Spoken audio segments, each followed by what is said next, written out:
Welcome back, everyone, to the Gentleman's Wrestling Podcast. I am Jesse Collings, joined as always with Jason Ounpraseuth. Jason, how are you on this Friday afternoon?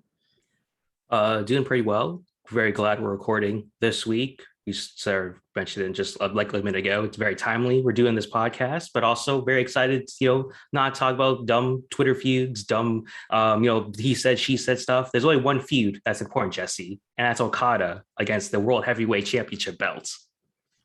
Yes, Kazuchika Okada's inability to recognize what world. It honestly is getting a little confusing at this point because you have Shingo, who's by all intents and purposes, the World Heavyweight Champion. That's who the company recognizes. That's who people recognize. Mm-hmm. You have Will Ospreay, who's off in America doing this angle where he's really the World Heavyweight Champion, because he never actually lost the belt. And then you have Okada, who's insisting that Kota Ibushi actually is the heavyweight champion because he never lost the IWGP Heavyweight Championship. He lost this new IWGP World Heavyweight Championship belt, which he doesn't recognize as the world title. And it's very strange, but we're talking about New Japan Pro Wrestling today. I can't imagine how timely because we were actually going to talk about them 2 weeks ago.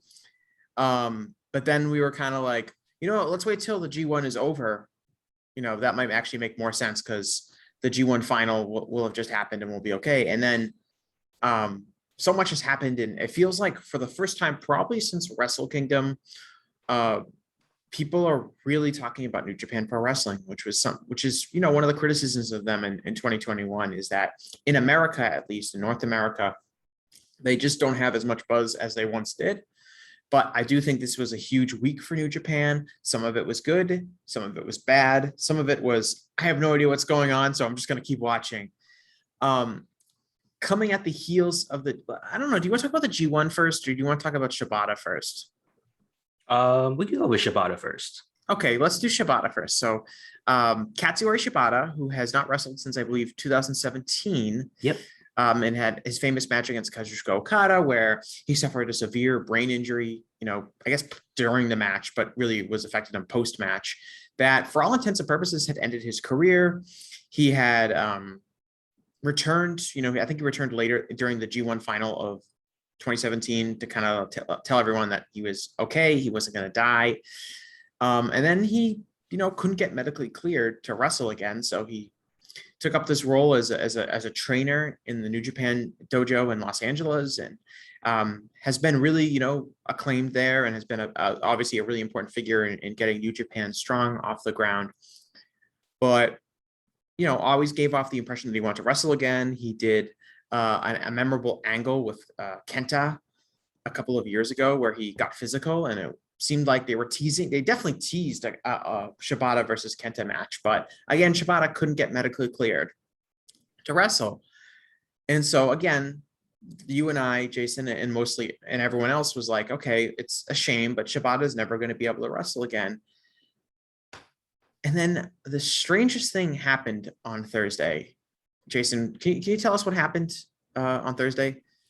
So basically on Thursday, unannounced, Zack Saber Jr. came out for a match. Commentary was freaking out, wondering, Zack Saber Jr. is on the final. He has nothing to fight for. Why is he doing out there?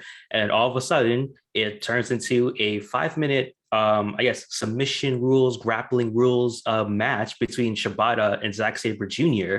And it was so random, so out of nowhere, but so great to see Shibata get physical again, outside of a dojo aspect. That's basically what happened with that there. Yeah, it was just so unexpected that it happened. Mm-hmm. I told the story off air, but in the morning I went on Cage Match just to see what was on the card for the last day of the G1, because I wanted to know if there's anything I needed to watch outside of the final. And I just saw an exhibition submission match between Zack Saber Jr. and Katsuyori Shibata. What is happening? And it was a submission match. It was a UWF style match, which is, grappling and submissions. It's different than traditional pro wrestling. And they went to a 5-minute draw. And the reason it was like that was, pretty obviously because Shibata didn't have to take any bumps because it wasn't a match where people would be suplexing each other or kicking each other in the face or anything where he would really be able to get hurt in. So he wrestled and he wrestled this match, and Shibata he's doing this style of match because that's what he can, like medically cleared to do, but it fits his wrestling style too. It's not like he was this high flyer guy who is now doing the exhibition submission match. He was always, this guy with a mixed martial arts background, a guy who was always, had submission move as like his finisher, basically. This is his style of match. And they had a very entertaining match. I mean, the match is almost like secondary to just because it's only 5 minutes long. So like it's 5 minutes of basically the viewer just being shocked that Shibata is wrestling again. I don't really know. Like I gave it 3 stars. I think some people gave it like 4.5 stars or 5 stars or whatever, like just because it was such a wonderful moment to see. And then after the match, Shibata, cuts a very short promo where he says, next time I'm going to be in the ring, it's going to be like a real match. And then he took a back bump, like a basic back bump to, I guess, show everyone that he could take a back bump and that he can take bumps.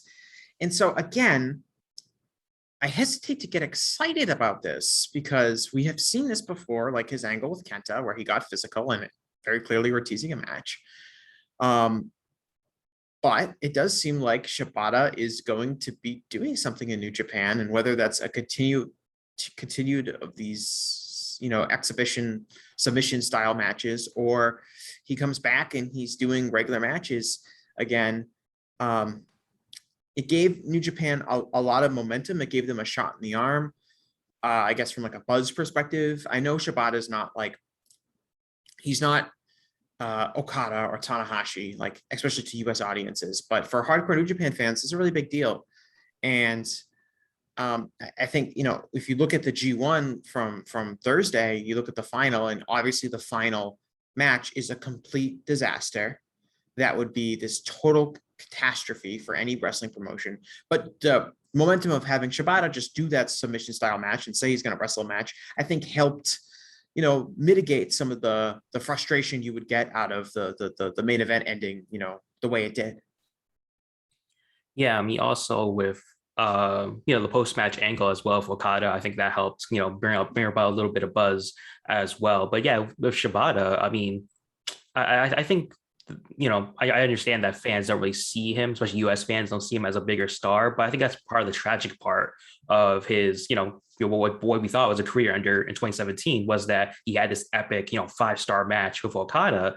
And, that was presumably going to, ignite him into a bigger main event push. Probably. I mean, we'll never know what would happen after that. But it just seemed like the trajectory of his career, winning the New Japan Cup, coming back to New Japan, after a couple of years, when he left in the early 2000s, joined Noah and just went to other promotions. And then, it was sort of a story of him gaining respect from the fans. And that 2017 Slacker Genesis match was, the culmination of all that. The fans were really behind Shibata during that match. They thought, he could beat Okada in that, but he didn't, but still had a very epic match. And that could have maybe led to a really good G1. And maybe they still had the IC title at the time. Maybe he could have won the IC title then. But again, that's part of the tragic part of Shibata's story is that, his career got cut short, and, he's kind of starting from scratch here. And, even like if he does come back, there's so many stories that could come up with his now he's running the LA dojo, and the LA dojo guys are in their own stories with Ospreay, and of course Tom Lawler has had a match with Carl Fredericks, and so I guess Shibata could get like revenge on that, and taking on a guy that pretty much runs his promotion essentially in Strong. That'd be an interesting story there. And so if Shibata does come back, there's tons of possibilities there, but yeah, it's kind of just a wait and see of how for real this really is. Yeah, and he's only 41. He was in great physical shape, aesthetically at least. I'm sure that he feels really in good shape because he hasn't taken any bumps in years and years. And I'm sure like much like Bryan Danielson, similar thing, like not wrestling for a few years, like your knees and your back and your shoulders and everything that would normally hurt by being a pro wrestler, you feel like you're in the best shape of your life because you haven't been doing any of that. We've seen, again, I don't know what is, my impression is that he hasn't been cleared yet for anything. He, I don't want to compare him to other people because everyone's, medical issue can be differently, but it's interesting in the past recent years, we have seen Bryan Danielson come back from what everyone assumed was career-ending injuries. We've seen Christian come back. We've seen Edge come back.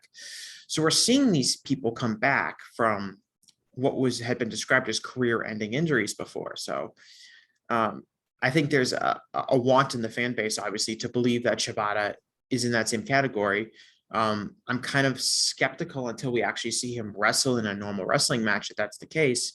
But even just doing the exhibition match, even if that's like his last match ever, I'm sure it's a better way for him to wrap up his career than being associated with the match that ended his career. He at least has a little bit more, under his own terms. I mean, the match he got injured in was a tremendous match in itself, and it's almost poetic that he almost, his career ended because he wanted to win so bad. But I think everyone wants to see him be healthy and continue to be around. And maybe that's not, wrestling 30-minute crazy matches where him and Ishii beat the shit out of each other, as much as we all want to see that again.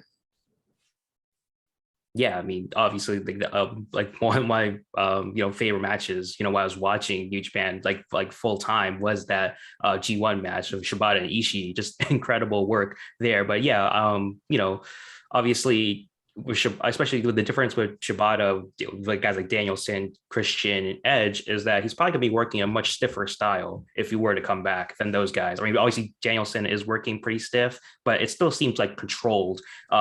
Even in the Suzuki match, it still seemed controlled more so than I guess we would expect with the work that Shibata has put on in his past. And so that's definitely a risk right there. I would think ideally that New Japan would be taking this as cautiously as possible, because it would definitely be bad PR if Shibata got hurt again in a match. It's definitely not going to look well with the company. And so yeah, again, whether this is Shibata's last match, it would be a good one, because I know a lot of people, for that Sakura Genesis match, some people do feel guilty sort of watching it and enjoying it because, it was sort of a career ender for Shibata. And, I definitely understand that, you don't want to like enjoy a match at the same time thinking about like, oh man, this, that headbutt spots, I marked out when I first watched it, but then it kind of is tough watching it again because, the after effects of what happens because of that, obviously it wasn't directly because of that, but still, it probably definitely played a factor in it.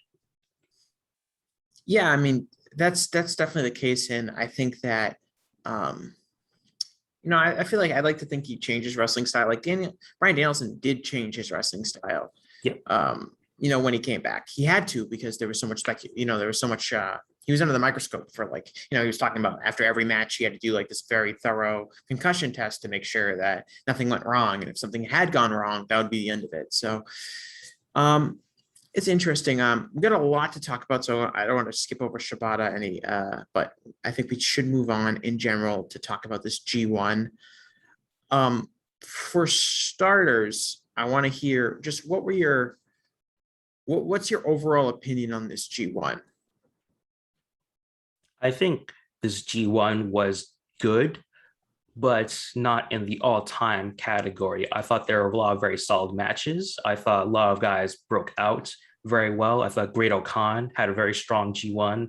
Guys like, obviously Shingo as the champion, the real champion, has looked very well as also Jeff Cobb setting a G1 record there. I think that's very impressive. It really shows that, more momentum for the United Empire, the whole entire faction there, as Ospreay is in America. Those guys like Jeff Cobb and Great Khan are, keeping it strong there in Japan. And so I think for individual performances, I thought it was really well done.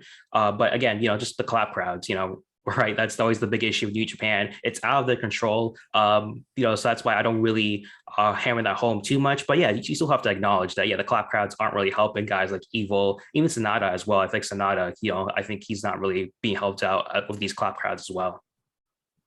Yeah, I mean, that's what it comes down to. So I've heard people, I feel like you have your opinion is the consensus among a lot of fans, which is that, yeah, the wrestling is good, but not as good as, you know, this G1 or that G1. And I think that's totally fair but I think personally for me, it just comes down to atmosphere.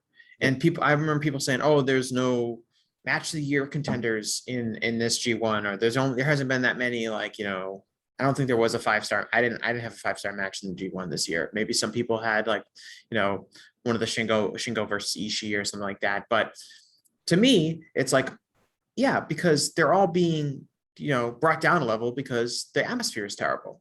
And especially now in America, where we have really hot crowds and fans are allowed to make noise and scream and yell and chant, the crowds are full.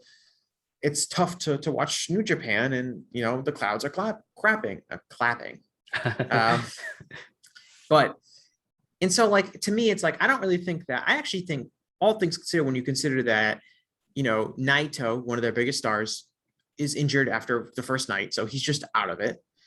And you also consider that some of your biggest stars, Will Ospreay and Jay White, aren't in this tournament at all.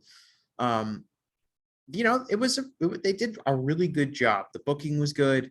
The matches were really good. It just, you know, it's not going to have the same kind of sizzle as you are going to have when they're going into Osaka Joe Hall and the place is just completely rocking on, like, night 8, or, you know, they get that really intense Kurokon Hall show, and then, of course, you finish it up with the you know, the shows at the you know, Sumo Hall or Budokan Hall, and just like, it's not going to be like that. It can't be, and that's just a reality of the pandemic, unfortunately. But all things considered, I think they did a good job. The final match, you know, it comes down to Okada versus Ibushi.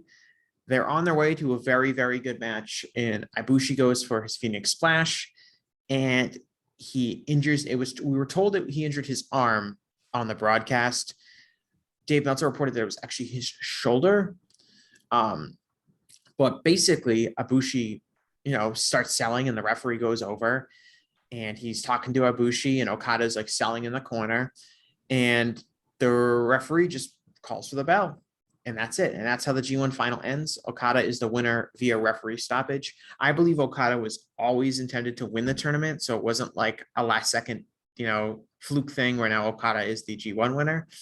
But I can't, maybe you can, Jason. Can you recall, like, a big main event match like this in recent memory, like, ending due to, like, just someone got hurt and they literally couldn't continue, so the match just had to end? No, I can't. And also, like, in this morning's press conference, it was confirmed to be a shoulder injury by Sugabayashi. And so, yeah, it was a shoulder injury. But yeah, no, I can't really think of a big main event match to end in this type of way. And yeah, I mean, it must have been that serious for the referee to stop the match. Like, it, you know, because, you know, with that experience, you know, of refereeing, like, you know, when an injury is that serious that a guy can't continue. So I gotta believe that, like, it was done in very good faith to stop the match. But yeah, I agree with you. I think Okada was meant to win, especially with his post-match comments. That's not something you come up with on the fly. Okada is very talented, but I don't think he's that talented to come up with this huge angle on his own in, like, a couple minutes. I'm not going to put a ceiling on Okada's, but I know, I agree. And a lot of people thought Okada was going to win the G1 anyway. He was a really popular pick leading up to it. The booking of the G1 signified that it was, you know, kind of clear. It's not a surprise that, and look, he has the briefcase. He can lose, or he has he's going to have the title. Like, he can lose that if they need to get it on someone else. If Ibushi's able to come back and beat him for it in, like, December, maybe that happens. So they can get around it if it wasn't the intended winner, but I think he was. But in the thing about the match was, like I said, super, super unfortunate, but, you know, wrestling's dangerous and sometimes this happens. And I was really, you know, glad that Red Shoes was like, okay, we're calling this match. Because you're dealing with, you know, that this is a worst case scenario, which is the match just has to end right away. You don't get to build to your climactic finish of your G1. It's, you know, and then you also are dealing with, you know, a guy like, I don't know what Ibushi was saying to Red Shoes. I don't know if we'll ever know, but like Kota Ibushi's a crazy person. Like I could totally picture Kota Ibushi having like a compound fracture in his arm or his shoulder and like wanting to continue to wrestle. That seems very on brand for him. So it takes a lot for Red Shoes to step in and do his job, which is to protect the talent, oftentimes from themselves, and call the match. And I'm bummed that we didn't get the conclusion of such a great match, but I was almost like weirdly satisfied to see like professionalism come into play and to see like the situation handled as best as it could in a way that protects the talent. And look, it wasn't the first match Ibushi and Okada ever had.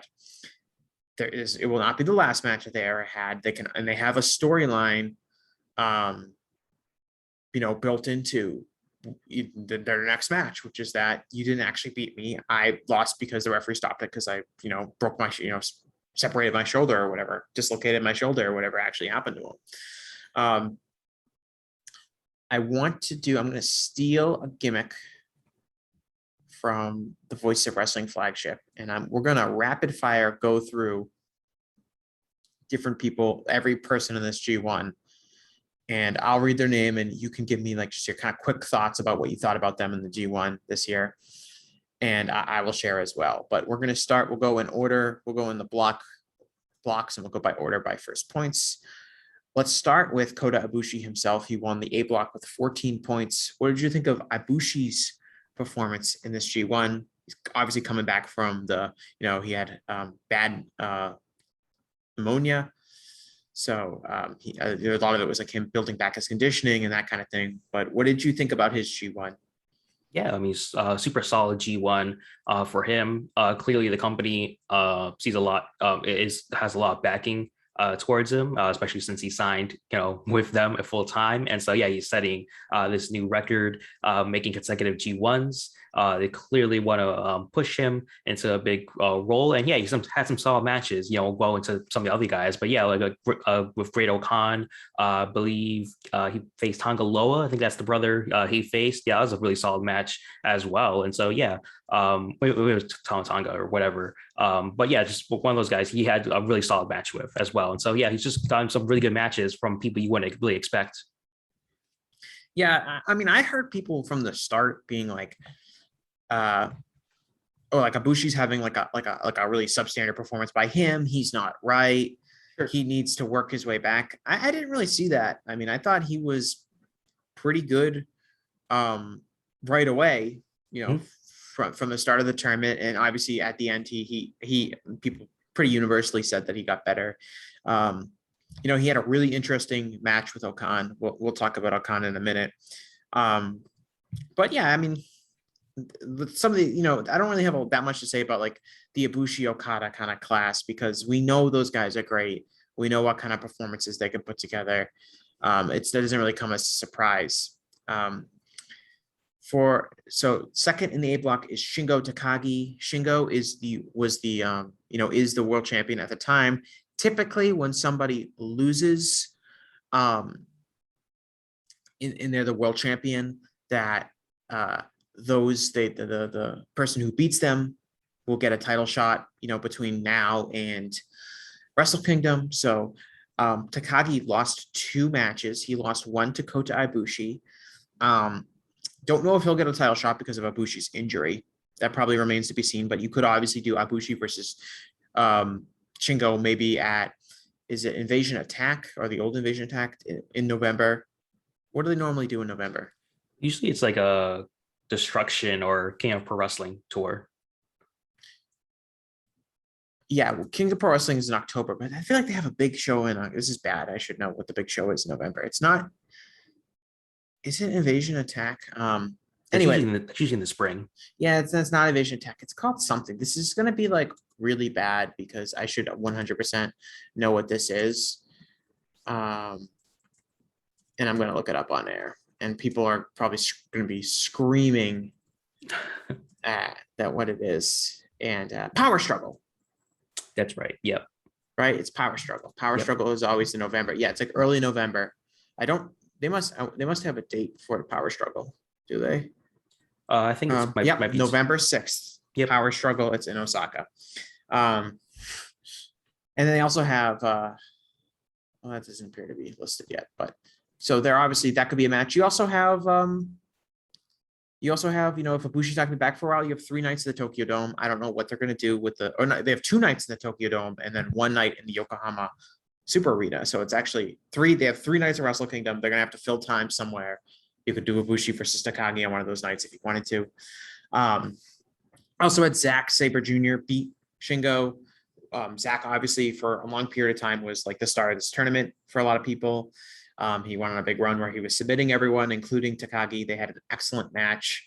And that does seem like one of those things where maybe King of Pro Wrestling or perhaps the Power Struggle show, that seems like you would do that as a world title match. Yeah, for sure. I mean, yeah, for a Shingo's overall tournament, I think it's just typical. You would expect for a world champion, sometimes he'll eat like 1 or 2 losses, but for the most part, very dominant, very strong first night with Ishii. And even like the Zack Saber Jr. match, even a loss still look really great. Zack's reaction after winning the match was pretty hilarious. Kind of got a reaction from the crowd as well. I think a lot of people were expecting that from Zack to beat Shingo. But yeah, I think Shingo just, again, very strong champion in very unfortunate circumstances. Yeah, Zack tapping out Shingo was one of those things where like, I'm shocked. It wasn't super shocking that Zack won the match because Zack was on a roll at the time. And again, it seems like kind of a match you could do. So Zack beats Shingo in the G1 and then Shingo beats Zack in a world title match. But to get him to submit, which was, Shingo's Takagi doesn't submit, Very rarely. So that was one of those things. He also had a time limit. He also had a double count out draw with Yujiro Takahashi. I do not think Yujiro will be getting a world title match. So we have that. And then I keep pressing the wrong button. We have Kenta, who finishes with 12 points, tied for 3rd with Zack Saber Jr. Kenta's a guy who always kind of feels kind of like we're not really sure what his place is in New Japan because he's an outsider that was a Pro Wrestling Noah guy, was the big Pro Wrestling Noah guy, and goes to WWE. Then he goes to New Japan, and he's protected, but he's not really a real main event guy. But he'll score some big wins. In this tournament, he didn't really. He beat Sabre Jr., who was hot at the time, but he didn't beat Ibushi. He didn't beat Shingo, and he loses to Toro Yano. So it's not like a hugely big tournament from like I don't really have a big Kenta take. I think he was solid. He didn't blow me away. He had some pretty decent matches, but when you're working with Ibushi and a Ishii and a Shingo, like you better have some decent matches in the G1. So I don't really have a strong take on Kenta. I just feel like we didn't really learn a lot more about him. I don't think his place is any different now than it was. Yeah, I agree. It's just I think I remember last year, it seemed like he'd be the guy to carry the U.S. title belt for a long time. That really wasn't the case. That was kind of surprising there. And yeah, it just kind of shows that Kenta is in that sort of, I guess, upper mid card sort of place. He can be relied upon to have solid matches, but at the same time, he's playing up as a heel as well. He does a lot of heel tactics, not as egregious as others, but still, it's still there. But yeah, by the closing stretches, he can't have a very solid match. But yeah, it just seemed like he just seems like sort of the Ishii Goto types where they can have world title matches once in a while, but you don't really expect them to win them. But you'll always be just relied upon to be near the main events scene for any show that they have. Yeah, I agree. It's interesting. Kenta's a really interesting person. We talk about like the Observer Hall of Fame and someone who is regarded as being one of the very best workers of the last 20 years. And he's just kind of like an upper mid-carder in New Japan. Just, I don't know, something weird about it. Zack Saber Jr., we kind of already talked a little bit about him already, but Zack obviously had a very big tournament where he got off to a really hot start. He was tapping out everybody. Felt like he was going up a level. he gets the win over Shingo, which is, his signature win of the tournament for sure. He also beat Ibushi, another big win for him. But, Zack is a guy who they've been, pushing more. And I'll say that there was, the big thing about, foreign wrestlers being unhappy in New Japan, given the circumstances of the pandemic and, some other aspects going on. And that's why, Will Ospreay wasn't there. Jay White wasn't there. But for the foreigners who were in this tournament, both of Tamatanga Tagaloa, Jeff Cobb, Zack Saber Jr., Chase Owens, I think they all benefited from, maybe getting into, the other guys not being around, because I think they all had really strong tournaments for their respective levels. And Zack, obviously, him and Cobb would be at the top of that. And, a really, really impressive performance by Zack. The thing about Zack is that he won these matches, earlier in the tournament through different submission holds and different roll-ups and pinning combinations.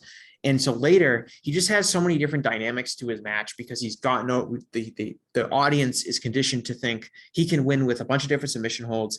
He can win with a bunch of different roll-ups. So when he goes for those kind of things, you actually buy that they could be near falls. And so his matches end up having just like way more convincing near falls than anybody else, because he has this, master tactical style that people believe, and they've shown that he can beat top guys with it. And so it creates this really interesting dynamic. And I think that's one of the reasons he has such great matches, is just because every time he goes for a roll up, or every time he just grabs someone by the arm or something like that, you can literally be the finish of a match. And I don't really know anyone else that can say that. Maybe Tom Lawler might be close. Right. He's definitely got a very unique style in that type of way. But I think just the Zack Saber Jr.'s physical frame, I think, really helps him a lot. He's just very, like he's not really scrawny, but like I guess compared to Tom Lawler, he's not as thicker in that sort of build there, and so that's why it works as a heel. But still, I think he is getting some babyface love as well, and I think. He definitely took a risk. He stayed in Japan throughout most of the pandemic, and along with Gabriel Kidd, of course, who made a very emotional speech and strong recently. But yeah, for Zack Sabre Jr., he stayed in Japan, took a risk, didn't want to be stuck in England for most of the pandemic, and I think he's being rewarded for that. In the tag division, he and Taichi, I really like Dangerous Tekker's work for the most part, and it's not all been bangers, but still, I think for the overall breadth of their work has been really good. And yeah, a very strong G1 here, and I'm very curious to see where this goes. Obviously, yeah, he has a right to challenge Shingo for the title, but I don't know whether they'll put the U.S. title on him or the Never belt on him, whether this will actually lead to any sort of single success for him in the future. Yeah, no, I definitely agree with, they've been slowly elevating him before. And there's kind of a case to be made that within Suzuki Gun, that Sabre has almost leaped ahead of Minoru Suzuki when it comes to like who their top singles guy is. Yeah. I know he's doing he's done a lot of tag work. But there is a case to be made that, like, especially looking at this G1 and Minoru Suzuki's like literally doing his own thing somewhere else, that you can make a case for it. Toro Yanu, I just pronounced his name wrong. It's Toru Yano. He finishes with 10 points, which I don't know if that's like his highest point total ever, but is got to be close up there. He finishes with the same point total as Tomohiro Ishii, which is incredible when you think about it. We all know why Yano is in the tournament. The idea is that he's this comedy guy that gives whoever he's wrestling kind of a night off, because he isn't, his matches don't require a lot of bumps. They don't go very long, but he ends up with, he beat Ishii, he beat Kenta, he beat Tangaloa, and he beat Yujiro Takahashi. He also got the forfeit win over Naito. But obviously, Yano, it's the same thing every year with him in the tournament. He serves his purpose. His matches are short. They're generally inoffensive. It's just what it is. I know people complain, say, "Oh, I wish someone else was in the tournament. Why couldn't they put this person in the tournament?" Usually, it's a little bit harder to get into the G1 because there's more talent available. But with injuries and guys not being around due to the pandemic, it was no real. It was obvious there wasn't a ton of competition for this Yano spot, but it is what it is with him in the tournament. I skip over his matches. Yeah, I mean, like you said, it's very inoffensive. I think it's just a, a way to give people protected losses. Like you're not really diminished by losing to Yano because of the way you lose to Yano. It's usually just because he handcuffs you on the outside or tapes you to the outside. Yes. That's not really going to hurt you at all. I think it's very different if like Hiromu Takahashi. Like I think that would be more entertaining if he was in the G1, but I don't think it would help him in his career if he's eating a bunch of losses to people in the G1. And so if Yano loses, that's whatever. If you lose to Yano, you usually just lose by shenanigans. Like he's rolling you up. He's like got your shirt over your face and he rolls you up, and like that's not going to hurt your career. You don't look worse by that. It's just Yano being Yano. So like there's nothing really else there other than like just inoffensive losses. Yeah, and everyone loses like that from time to time. So you're right. It's like if he beats people and he spoils it, like you like a guy can get momentum and oh my god, he lost to Yano. Like it's not that bad. Ishii, 10 points again for Ishii. Didn't really, he didn't beat Ibushi. He didn't beat Shingo Takagi. He didn't wrestle Naito, but so he didn't really beat any of what I would consider the top guys. He did beat Sabre Jr. He did beat Okan, but it is it's the Ishii G1 performance where he isn't really around for the final because he kind of is 50-50 booked, but he gives you that same kind of consistent, steady, high-level performance every night. He's, always praised for his work in the G1. He always brings it no matter, how he's feeling or where he, what he physically is like. He obviously had what I think a lot of people, it wasn't my match of the tournament, but what a lot of people would consider the match of the tournament, which would be the Ishii match versus Shingo, which, probably going to win match of the tournament in any polls, but typical high level Ishii performance. It just, he, again, kind of like Kenta, like this, he's just this is his level. He's probably not going to win the world title. He's probably not, maybe he'll get a title match here or there, but,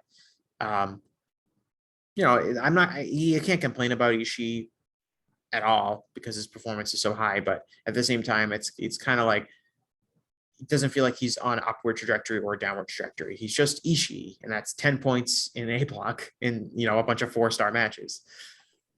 Yeah, I mean, I don't think it's been made official just yet, but it seems like he and Jay White are going to have a match for the Never title. And so I guess Ishii's going to make his way towards America soon, back here again. And so I think, he just does good enough in the G1 to merit these title matches here and there. And he'll be doing his own America tour, hopefully against Bryan Danielson. That'd be very fun to watch. Great Okan with 8 points. As Okan as a member of the Empire and the member of Empire and A block. I have had gone back and forth with Tomiyuki Oka. I think that's pronounced his name.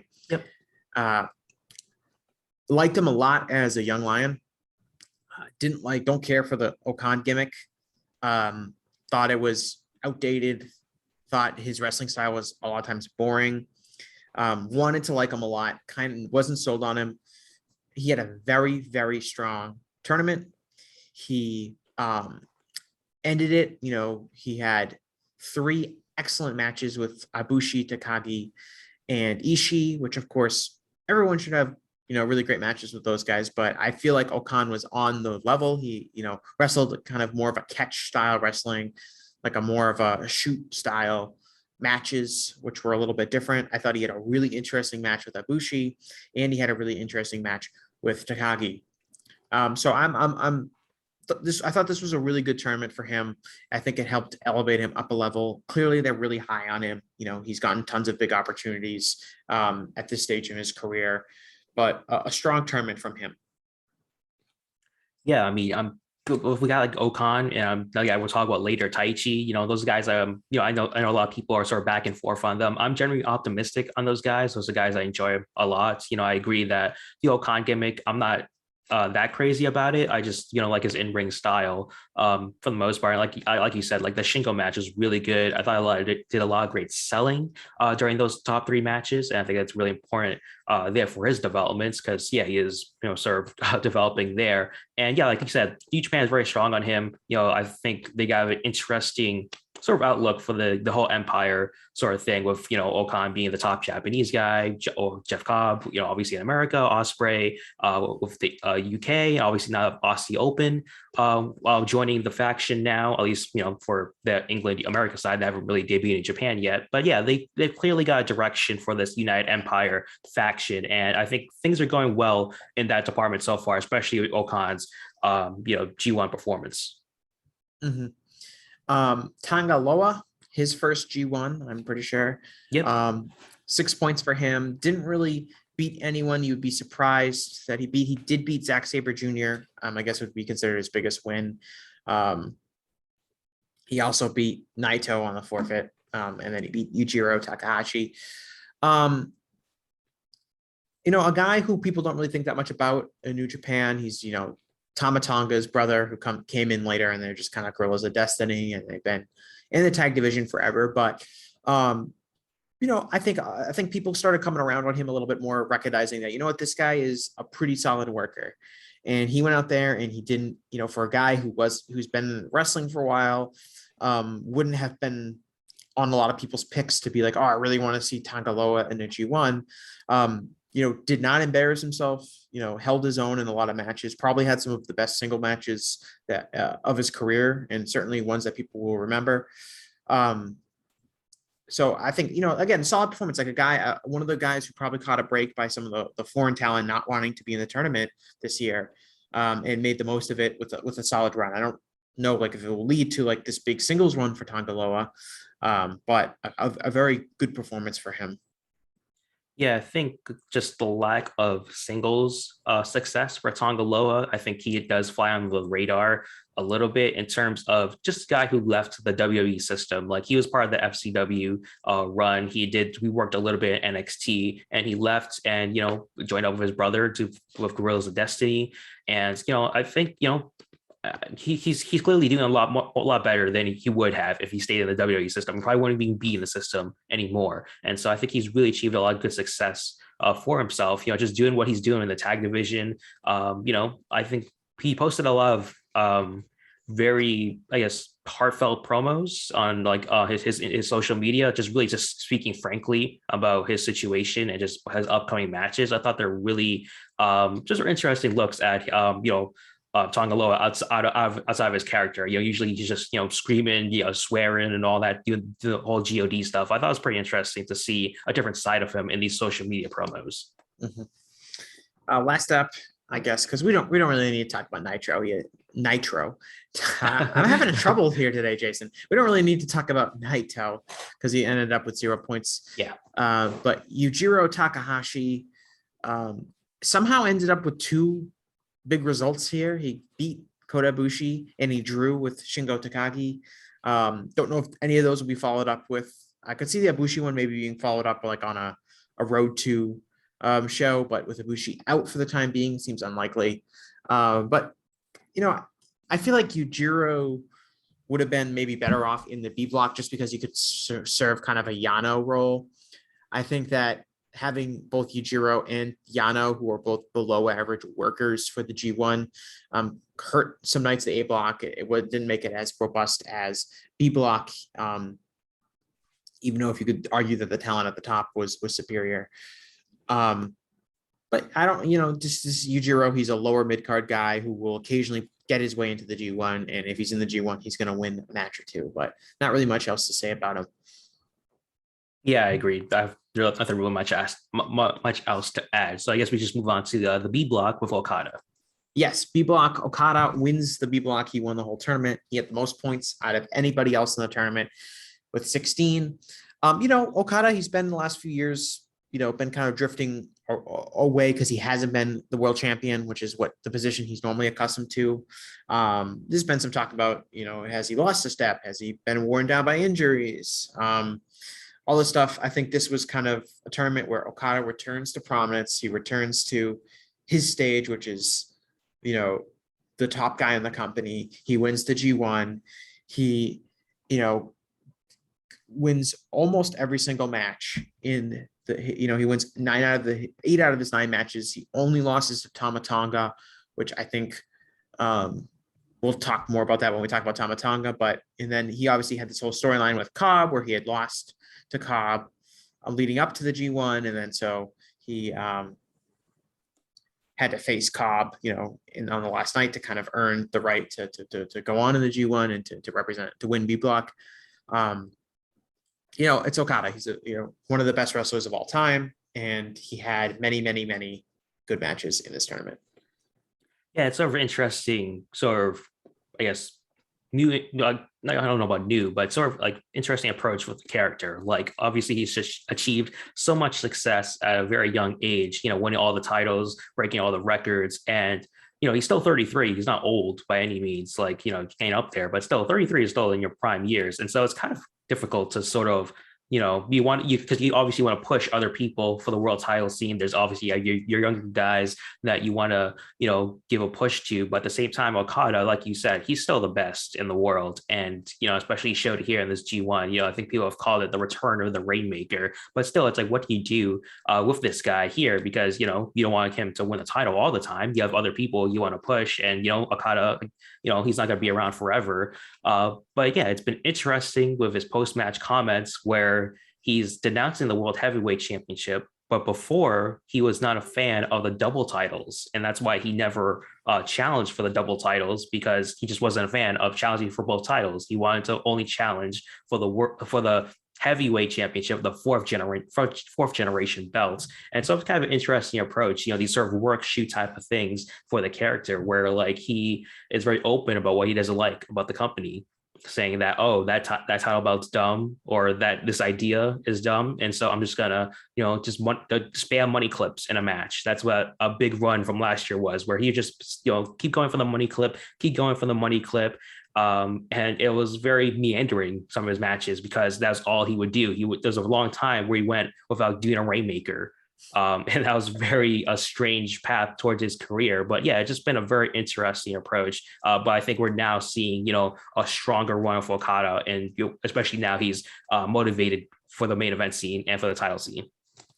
Yeah, I mean, just one of those things, like you said, he achieved so much at a young age that, like, New Japan especially, but wrestling in general, is about these characters, these personalities going on journeys. And what journey is there left for Okada, having done all of, had been champion for so long, had been so dominant, and had, he did the whole angle where he lost the title and he regained the title and he couldn't beat this guy, but then he beat this guy. It's been a lot of years. It's been a lot of main events. And as good as he is, it's hard to retell the same. You don't want to retell the same stories. And so it's harder for him to remain fresh. So I think you see more, experimenting. Like, let me try to get this money clip thing over. Let me try to do this. Let me try to do this style of match. So it's just different, but obviously, no matter what he does, he's going to do it at a high level. And this was kind of like, okay, now I have to win the G1. Let me win the G1. Let me have a bunch of 4-star matches and do that. That's who he is. To me, he's like, maybe this is like fanboying, but like, Okada will never disappoint me. Yeah. Even when he was doing the stupid money clip stuff, like, I was still like, I still thought that was a high level performance, even if it was maybe not quite at his level. And it was hard to tell what was intentional and what wasn't.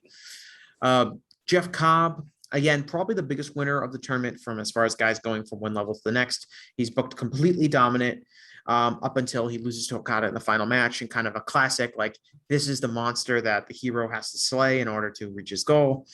Cobb, really, I think it's been a tough year for a lot of people in New Japan Pro Wrestling. But I will say Cobb has made the most of it. He has made a huge leap forward, I think, as a performer. I think the biggest knock on him was that I didn't feel like he had really an extra gear in him when he would wrestle. I thought everything was solid, but never spectacular. And I didn't feel like he would rise up to the level of some of the top guys in New Japan and be able to perform at that level.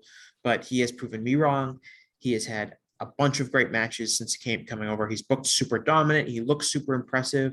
I mean, during the G1, he wins his first 8 matches and none of them go longer than 20 minutes. A lot of them are like between 10 and 15 minutes long. So he's just running through, he's running through Evil, he's running through Goto, he's running through Tanahashi.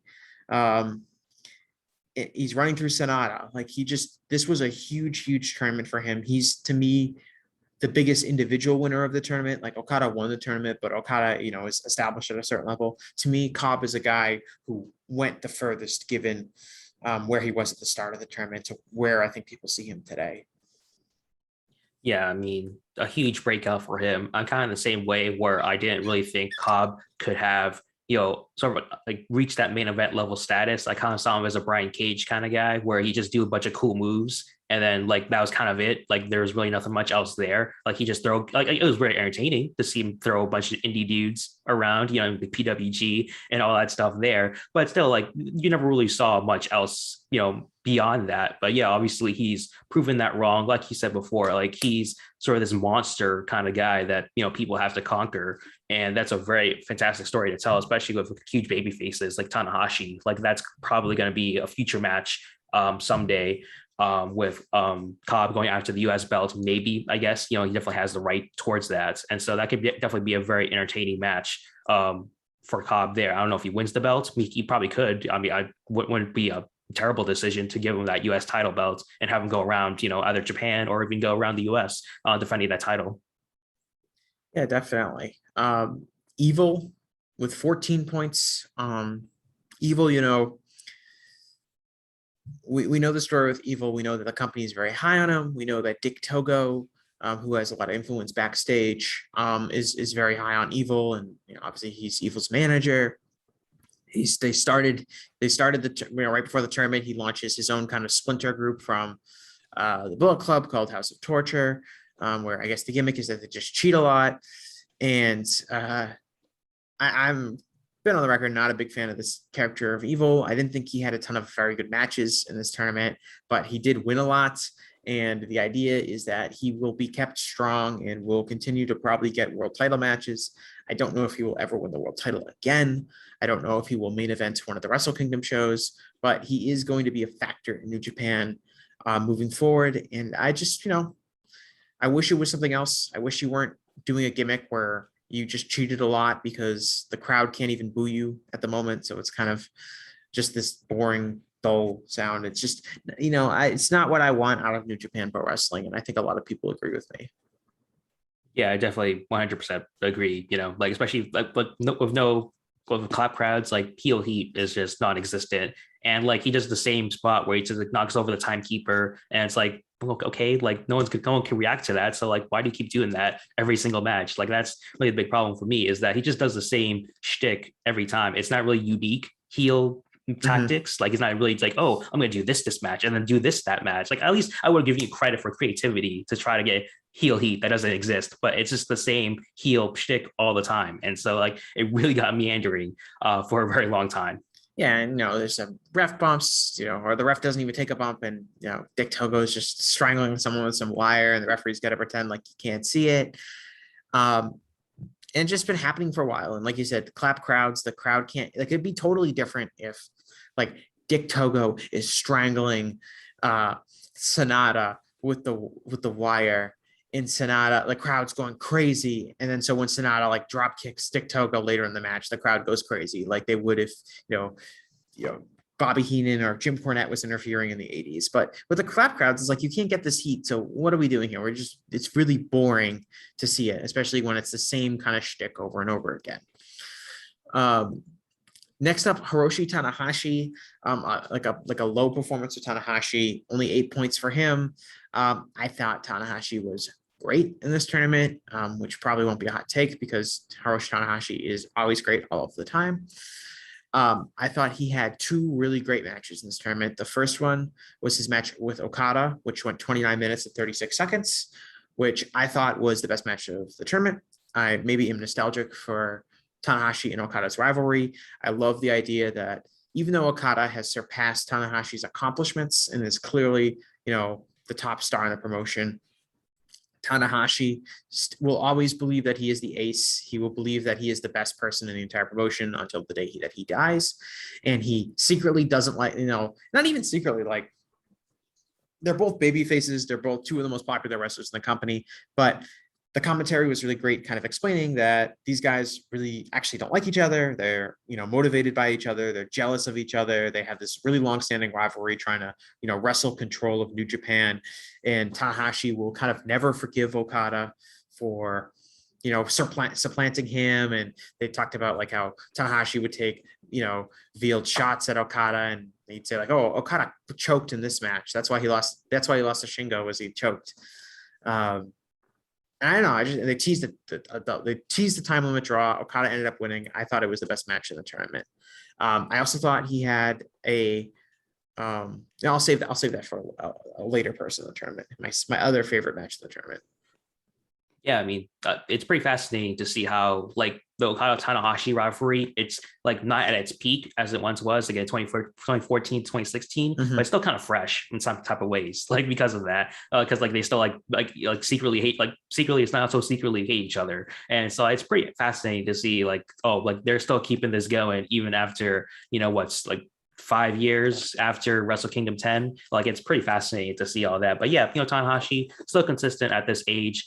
At 44 years old, still consistently great, having great matches with everyone, no matter what. And I agree, Okada Tanahashi, it might not, every match of theirs is like a 4-star match. Like they can never put on a bad match in my eyes.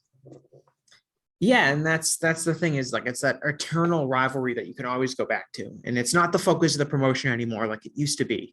But you can always have, they're always going to be they're going to meet in things like the G1, and that's always going to be a story that you can go back to and you can count on delivering at a high level. Next up is Sanada, who also had 8 points. Again, Sanada falls into like the Kenta Tomohiro Ishii category, where upper mid card guy will win, get some wins. Didn't really beat anyone that you would be surprised. He lost to Tanahashi, he lost to Okada, he lost to Evil, he lost to Cobb. So not like, a tremendous performance by him, but just kind of, again, not much else to add about Sanada. He just kind of was there in this tournament. Yeah, it's kind of, I felt about Sanada throughout as well. I think just sort of the opposite way of Evil. I think Sanada really benefits from a crowd for his babyface comebacks and just his whole mannerisms. Like he's always putting his fingers to his ear trying to hear the claps. Like that doesn't really do it for me there. And so it really shows like, okay, dude, you really need these people to cheer for you. And so it's really hard to really get into those kind of matches. Yeah, I mean, it's the same story with Sanada, is that he's a really physically talented guy that doesn't have top guy charisma. Yeah. And he can, on certain nights, you can be like, man, this guy is as good as Okada, or this guy is as good as, Shingo. But those nights are going to be mixed in with nights where you're just like, this guy does his moves and his offense looks well. It feels like, in a lot of ways, kind of like a New Japan version of Randy Orton, where he has all the tools and he looks the part and he'll always be promoted to a certain level. But oftentimes it's just like, okay, we can tell that this guy is a very good professional wrestler, but is not out there having these barn burner matches and, not probably living up to his physical potential.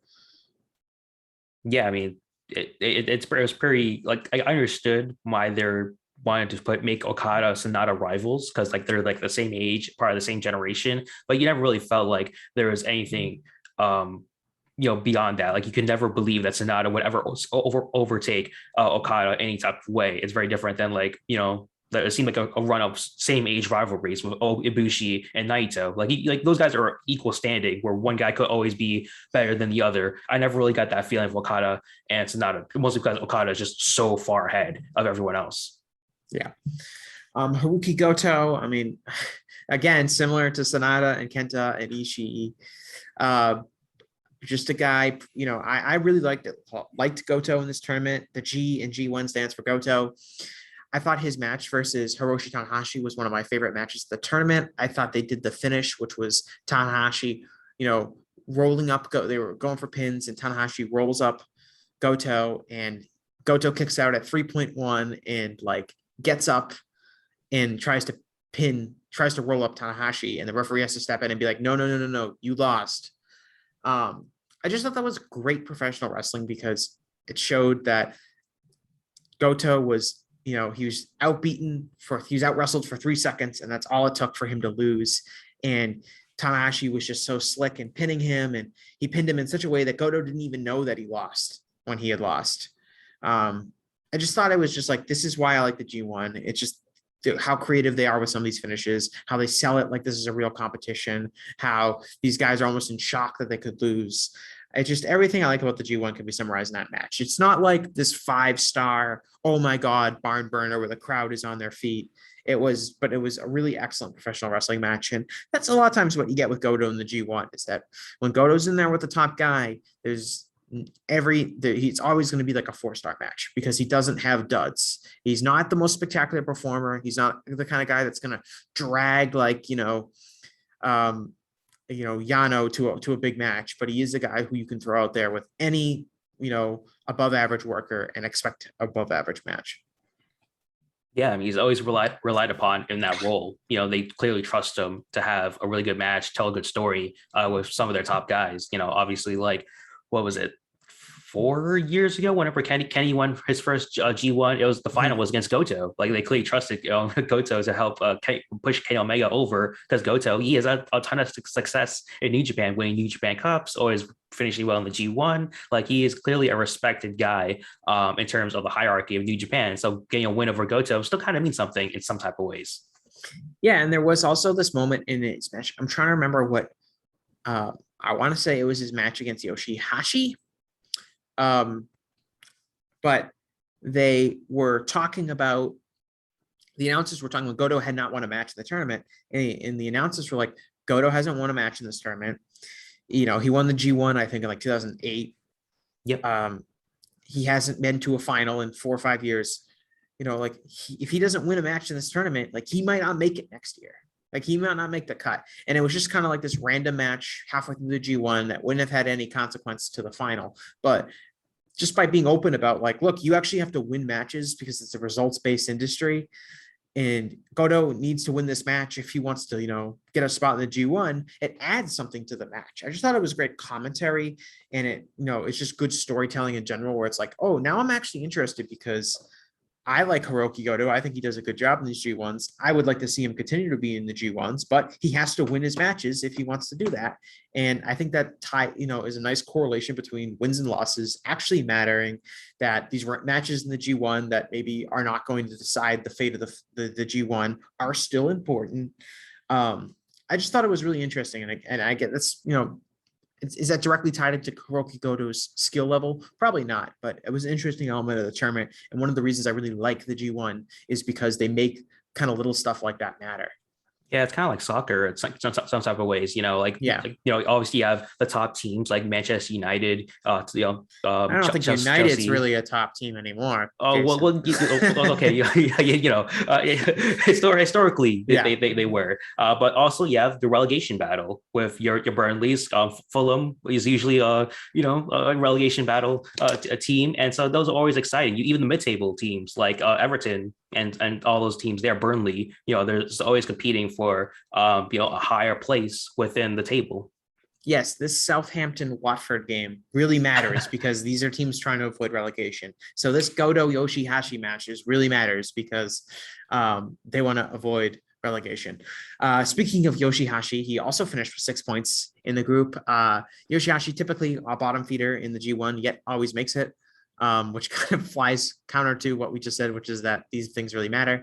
I will say YOSHI-HASHI had a very good match against Okada. It went almost 27 minutes, and he did this great job as Okada basically was, I don't respect you, Yoshi. They're in the same stable. I think they're trios champions together. They're in the same stable. Okada's like, I don't respect you, YOSHI-HASHI. You definitely can't beat me because you're a loser and you're not at my level. And YOSHI-HASHI played the babyface that fought from underneath.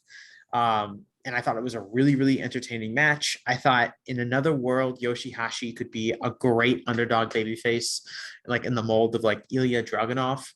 But that's not New Japan. That's not his role in New Japan, and that's not going to be the role that he plays. But he was, he's another guy who's not really pushed hard, but is very competent in these G1s because he can perform at a high level against a good opponent. Yeah, I mean, just a fascinating career YOSHI-HASHI has had. Obviously, with Okada, they debuted at the, like around the same time back from Excursion, and that Wrestle Kingdom 7, 6, or whatever. That they had their big debuts there, and since then, obviously the trajectories have gone very different directions. But YOSHI-HASHI, he has crowd support in Japan. They clearly like him as that underdog. And he seems very comfortable in that role. Like he doesn't really, it doesn't really seem like a guy that's going to complain about a spot, saying, "Hey, I want to be in the main event scene." It's like, "Oh, I'm happy just being the 6-man champions, or even just being on the bottom card." He just seems happy to be in this role because New Japan was a dream for him. He always wanted to be a New Japan wrestler, and he is. And it's kind of how he's just a competent, he's content with wherever role he's in. Yeah, and I like the dynamic with him and Okada because people are almost afraid, even in a kayfabe stance. Like people are afraid to basically say, this person isn't good. Like this person's not good enough to be a main eventer. We saw that with was it Pat McAfee or Corey Graves said the thing about Selena Vega? Like, oh, Selena hasn't won any of these matches, so she maybe doesn't deserve to be in this tournament. And everyone got mad. Oh, how dare you bring up her lack of wins? Like it's irrelevant. It's a wins and loss business. It should be relevant if people don't win. And I just liked the idea of Okada being like, you know what, YOSHI-HASHI, you suck. You're not as good as me. And there's truth to that. And the fans can admit that YOSHI-HASHI is not as good as Okada. And there's a big gap between these two guys. It's not saying that YOSHI-HASHI is totally incompetent and deserves to be fired, but I like the leaning into the reality, which is that, YOSHI-HASHI, you're not on my level, because he's not. And YOSHI-HASHI trying to prove that he actually is in fact on Okada's level by having this really good match is a really good story to watch, because it surprises you as a viewer, because I'm like, YOSHI-HASHI's not on Okada's level. And now I'm like, you know what? He can get to Okada's level in the right circumstances. Yeah, I mean, that's why those young line matches are always entertaining. Yeah, that's the whole psychology of it. Exactly. But that's the biggest thing. You have to pay those stories off. You can't just say someone sucks and then just, prove that they actually do suck because they have a bad match. Like, that's not a good thing.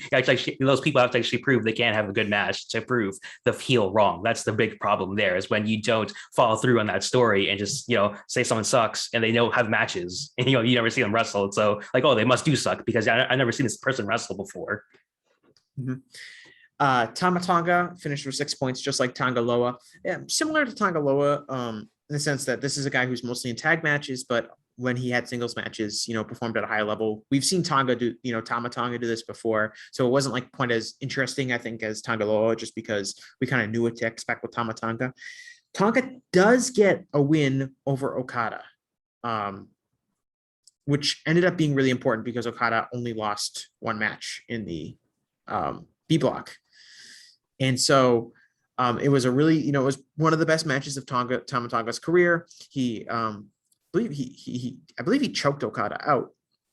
No, he won with the DDS. Yeah, that's right. Yeah. Actually, you're right. He choked him out before his new finisher, I guess. Yeah, they went out with it and he beat him clean. Really big win for him. And it does seem like that would be the match that you would do for the briefcase of the contract assignment. Obviously, I would be very, very surprised if Tama Tonga won that match, but he did get a clean win over Okada, so he's in line for probably one of the biggest single matches of his career. And good for him, as a guy, again, a foreigner who benefited from people, maybe opting out of this tournament. Yeah, I think this morning in the press conference, Okada suggested that, instead of a briefcase or a contract, you just give me the V4 belt, the old heavyweight belt, and he'd be willing to defend that against Tama Tonga. And so potentially Tama Tonga could just, get a chance at that heavyweight title. And so that'd be pretty interesting for him there. And I think credit to Tama Tonga and Tonga Loa.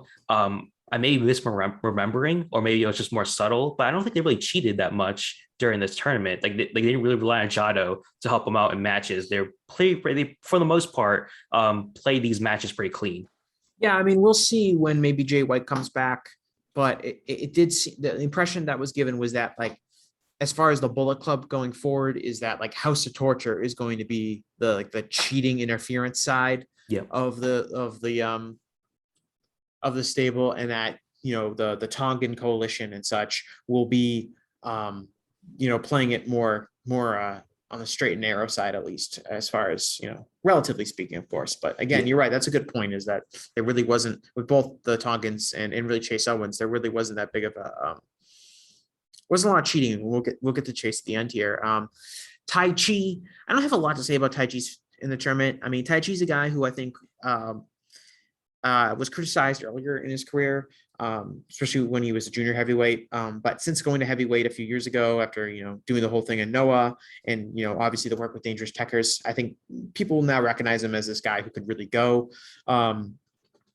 Similar to I look at him similar to I do like the Tongans. As a guy who maybe isn't always going to have a great match, but when put in there with okay, he's going to have this match with Okada, or he's going to have this match with Tanahashi, it's actually you can expect a reasonably high baseline for them. Yeah, I mentioned it before. Yeah, like Great O'Con, like Tai Chi is a guy I'm a lot more optimistic about. I just thought it was hilarious that he and Sonata were invoking the 4 pillars in their matches. Like Tai Chi would just invoke Toshiaki Kawada because that was a guy one of the guys that trained him, and so he invoke him in some of his matches. It's just hilarious to see all that. But yeah, just I'm a fan of Tai Chi's. I thought he had good matches. For the most part, so some of the guys there, even having Abe Miho, she's pulling overtime. She's every time Tai Chi would throw his pants out of the ring, she's always running around trying to catch it. I thought that was a little thing that just entertained me a little bit. I love Tai Chi's entrance. Oh, it's great. It's one of the best. I'll get the stupid song stuck in my head, him clearly not actually singing it, while he's lip syncing, I don't know. There's something about it. It's really good. But look, his offense, it's funny. Okay, he's he's doing the Kawada kicks and stuff like that because he's trained by Kawada, and it's supposed to be almost like a parody. But he lays them in. It's not like he's doing these it's not like Miz doing the it kicks and whatever when he's parodying Daniel Bryan. Last but not least is Chase Owens. Again, a foreigner who benefited by being in this tournament, and he wins 2 matches in the tournament, and he beat Tai Chi, and he beat Hiroshi Tanahashi. And Jason, he beat Hiroshi Tanahashi clean and in the middle of the ring with his finisher. And, looks like he'll probably get a United States Championship match out of it. It seems like that's why you would do that kind of match. One of the biggest upsets I can remember really happening in New Japan, as far as G1 goes, because especially upset clean.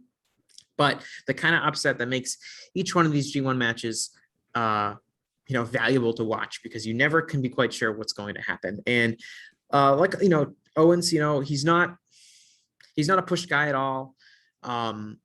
He really just feels like a jag for a lot of cases in New Japan. But even a jag in New Japan can work at a high level. And I thought he was, for what expectations are for him, for what his level in the company is. I thought this was a really successful tournament for him.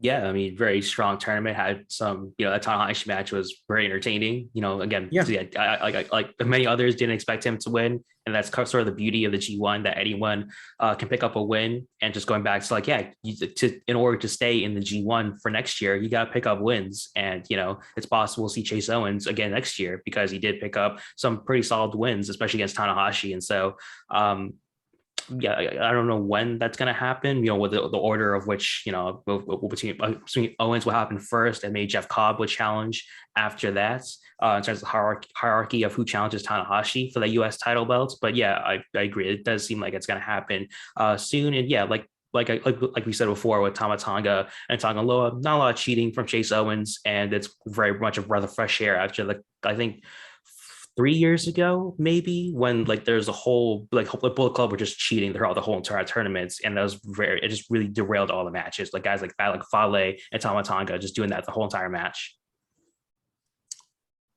Yeah, and I am Bullet Club for life. I said it, 7 or 8 years ago, and so I have to support the Bullet Club for the rest of my life, which looks like at this point is going to actually be the rest of my life. But they've gotten stale. They've run their course as the cheating heel stable. I think they've gone through too many changes in leadership, and now it's confusing as to actually who is the leader. Sure. But I think I think it's possible you do a House of Torture Bullet Club split. I think that maybe perhaps is an impetus for a Jay White babyface turn, which has been teased for a while now. Could be something that happens. We are running very late on this because we spent so long talking about the G1, but real quick, I want to talk a little bit about New Japan Strong as, an attempt to try to get New Japan, more enhance their U.S. presence. They've definitely got a lot of star power. Relatively speaking, you got Will Ospreay, they've got John Moxley doing shows. They brought, they're bringing guys like Minoru Suzuki over, and plus you got some of the people that they've elevated on, who weren't really big stars in the company before that they're trying to elevate. Most importantly, probably Tom Lawler. I think you watch Strong more than I do. What is kind of your takeaway on like what New Japan Strong is doing right now, and what do you expect them to accomplish, I guess, for New Japan in this market?